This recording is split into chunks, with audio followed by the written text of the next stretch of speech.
그런데 미국을 난리통으로 이끈 이 히트곡이 지구 반대편의 한국에서도 조그만 파동을 일으키게 되는 거죠. 이게 왜냐하면은 곡을 잘 들어보시면 한 시대를 풍미한 옛날 뮤지션을 알아보는 시간, 복구맨입니다. 새로운 해가 뜨는 새해에 제가 하고 싶은 콘텐츠가 있었는데 바로 송대관님의 해 뜰 날에 관련한 이야기예요.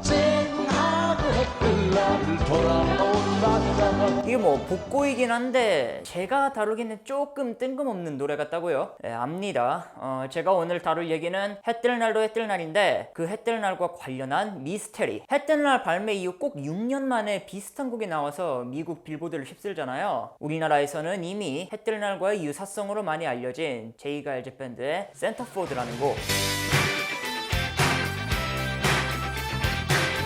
자, 송대관님 본인도 이 노래에 관한 언급을 자주 하세요. 그렇다면 이 센터포드는 어떻게 탄생을 한 걸까? 그리고 과연 이 곡과 해 뜰 날은 접점이 있었을까에 관한 궁금증으로 시작된 이번 조사입니다. 쓸데없는 걸 매우 깊숙이 탐구하는 저의 오덕력이 드러나는 콘텐츠고요. 그리고 약간 서프라이즈 형식의 콘텐츠니까 가볍게 봐주세요. 자, 그러면은 이 두 곡의 탄생 배경 그리고 당시 센터포드를 들었던 한국인들의 반응과 이걸 둘러싼 미스테리를 한번 알아보도록 할게요. 1975년으로 돌아가 봅시다. 꿈을 안고 서울로 상경했지만 일이 잘 풀리지 않았던 30살의 송대관이라는 가수가 있었어요. 이분의 인생은 유년기부터 쉬운 적이 없었는데 6.25로 아버지가 일찍 돌아가시고 본인 말씀으로는 고등학교도 거의 고학으로 가까스로 졸업했을 정도였다고 하니까 자, 빈손으로 서울로 왔지만 그것도 여의치 않았던 거죠. 전국 방방곡곡을 돌아다니면서 밤무대를 하고 이 시절에 일화로 또 이런 게 있었거든요. 송대관님의 어머니가 매일 자식들 먹여 살리려고 일하시다가 병까지 얻었는데 약을 사드릴 돈도 없는 거예요. 그래서 그냥 세월이 약이겠지 라고 얘기를 나눈 게 훗날 세월이 약이겠지요 라는 노래를 만드는 밑바탕이 된다고. 이 슬픔이 모두가 세월이 약이겠지요. 이런 눈물 나는 사연이 많습니다. 그리고 잠깐 뜨는 듯 했던 송대관님은 1975년까지도 단칸방에서 어렵게 어머니를 모시면서 살아가죠. 자, 해 뜰 날의 배경이 어땠는지 조금 보이죠? 해 뜰 날의 가사는 그런 본인에게도 언젠가 희망이 생길 거다라는 긍정과 소망을 담은 결과물이었는데 어느 날 새벽 4시쯤이 되니까 문득 쨍하고 해 뜰 날이라는 어휘가 떠오르더라는 거예요. 그래서 그 6글자를 바탕으로 가사를 써보는데 이게 그냥 일필휘지 자신의 한 동시에 희망을 응축시켜서 만든 가사가 탄생합니다. 꿈을 안고 왔단다 내가 왔단다 힘겨운 나의 인생 꿈같이고 쨍하고 해뜰 날 돌아온단다.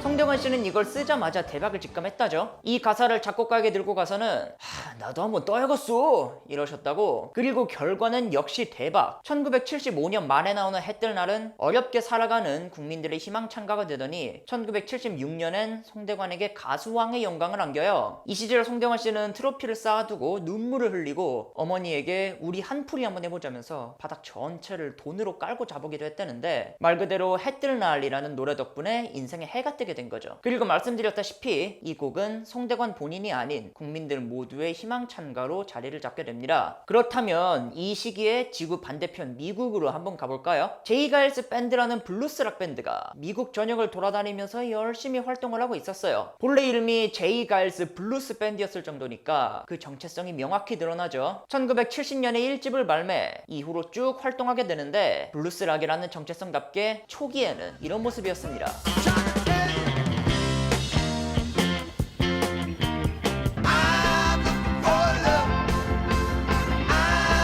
You got to give it to me.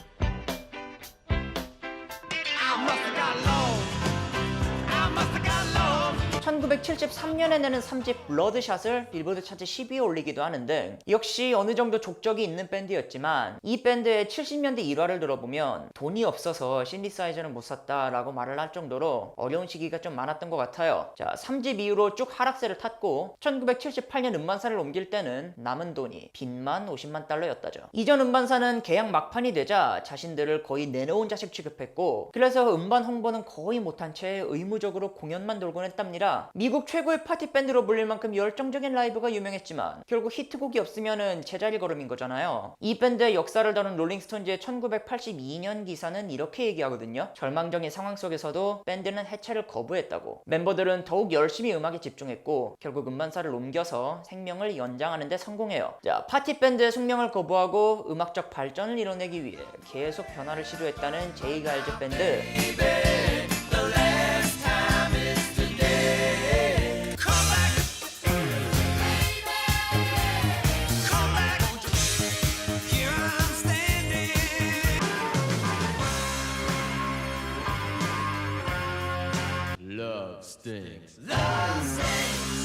이후로 조금씩 입질이 옵니다. 다시 조금씩 올라가더니 뉴웨이브의 흐름을 캐치하는 데 성공을 해요. 그리고 1981년 9월 센터포드라는 곡을 발매하고요. Does she walk? Does she talk? Does she come complete? Days go by, I'm looking through a girl's magazine. My blood runs cold. My memory has just been sold. Angel lives a centerfold. Soft, fuzzy sweaters, too magical to touch.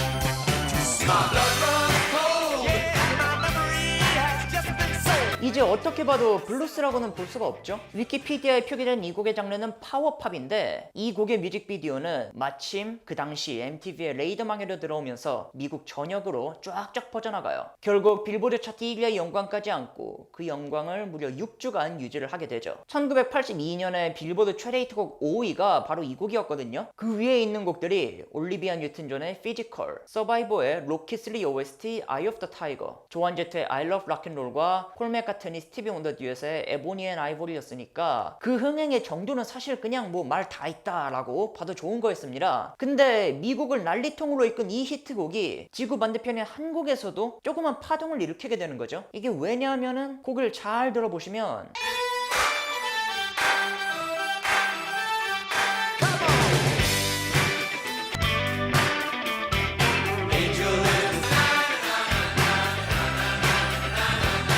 이 당시의 기사를 보시면 MBC FM의 팝송 해설자 김기덕 씨가 해 뜨는 날과 이 노래가 너무 똑같다고 이 노래를 자주 틀어주셨다는 기록이 나와요. 그리고 기사에서는 이거는 표절이 맞다, 아니다, 정말 우연의 일치일 수도 있다는 두 가지 반응도 소개를 하고요. 이게 정말 표절인가? 그 사실을 가리려면은 사실 이거는 법정에 가야 해요. 왜냐하면은 단편적으로 판단할 수 없는 문제니까요. 그런데 여기서 문제가 하나 생기는데 바로 사건의 당사자 송대관 씨가 이 시점에 한국에 없었다는 것. 자, 다시 송대관님의 이야기로 돌아가서 해 뜰 날 이후의 이야기를 한번 알아볼까요? 해 뜰 날로 가수왕이 된 송대관이었지만 이후로 쭉 윤택한 삶을 사신 건 아니었다고 해요. 시대가 바뀌면서 행사가 줄고 그래서 아내분이 분식집까지 하는 등 어려움을 겪다가 미국 이민을 결심했다고 하죠. 그렇게 송대관님이 한국을 떠난 게 1980년이었고 이거는 제이 가일즈 밴드의 센터포드가 나오기 1년 전이었습니다. 그래서 그 당시 기사에서도 사실 확인을 위해 미국의 레코드사와 송대관 씨에게 같이 편지를 보냈으나 그 누구도 대답을 주지 않았다고 하는 부분이 있죠. 그러니까 그대로 사건이 흐지부지 되고 말아버린 거예요. 자, 이거는 나중에 밝혀지는 내용이었지만 그 당시 송대관 님도 미국에서 진을 치고 흘러나오는 센터포드를 들었다고 말씀을 하셨어요. 그래서 한 곡 한정으로 수많은 루머가 돌기도 했는데 이게 뭐 대표적으로 작곡가가 주한미군이라서 한국에서 해 뜰 날의 노래를 듣고 이후에 그거를 베껴왔다고. 아니에요. 이거는 신비한 TV 서프라이즈에서 거짓으로 소개한 사연이 진실로 둔갑해서 사람들에게 뻗어나간 경우. I wrote that when I was in Korea, Korea? in the U.S. Army. 헬로, 제이 가이스 밴드가 우리 노래 저작권을 사고 싶어 한다고 해? 아니 진짜는 아니지.